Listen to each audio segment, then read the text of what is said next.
हाल ही में इजराइल की सांसद टेली गॉटलीव ने सोशल मीडिया पोस्ट पर गाजा में परमाणु बम गिराने की खुलकर वकालत की थी और अब उनके बाद इजराइल के हेरिटेज मंत्री अमीहाई एलियाहू ने गाजा को लेकर एक ऐसा बयान दिया है जिससे फिलिस्तीन समर्थक देशों में खलबली मची हुई है। दरअसल एक रेडियो इंटरव्यू के दौरान एलियाहू ने कहा था कि गाजा से निपटने के लिए परमाणु हथियार विकल्प एक तरफा होगा।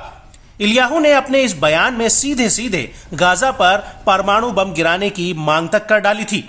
हालांकि बाद में नेतन्याहू ने उन्हें सस्पेंड कर दिया, लेकिन एलियाहू के इस बयान से साफ हो गया है कि इजराइल के पास न केवल परमाणु हथियार हैं, जिसे अभी तक उसने स्वीकार नहीं किया था, बल्कि वो अब उनका इस्तेमाल करने का भी इच्छुक है। लेकिन इजराइल के मंत्री के इस बयान से रूस में बेचैनी पैदा हो गई है।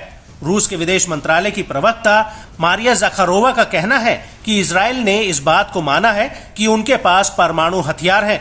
मारिया ने आगे कहा कि अगर ये बात सच है तो अंतर्राष्ट्रीय एटॉमिक एनर्जी एजेंसी और इंटरनेशनल परमाणु इंस्पेक्टर्स कहां हैं? वहीं फेडरेशन ऑफ अमेरिकन साइंटिस्ट का अनुमान है कि इजराइल के पास करीब 90 परमाणु हथियार हैं। हालांकि अमेरिका ने एलियाहू के परमाणु बम वाले बयान की निंदा की है और कहा है कि ऐसे बयान को कभी भी स्वीकार नहीं किया जा सकता। इसके अलावा गाजा पर पूर्ण कब्जे को लेकर भी अमेरिकी राष्ट्रपति जो बाइडेन इजराइल को चेतावनी दे चुके हैं।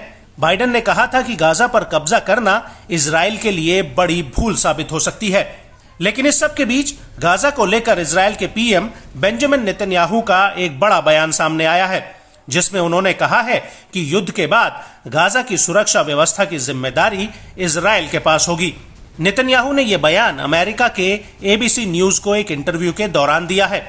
President Biden has said that it would be a mistake for Israel to occupy Gaza. Who should govern Gaza when this is over? Those who don't want to continue the way of Hamas. It certainly is not. I think Israel will, for an indefinite period, will have the overall security responsibility, because we've seen what happens when we don't have it.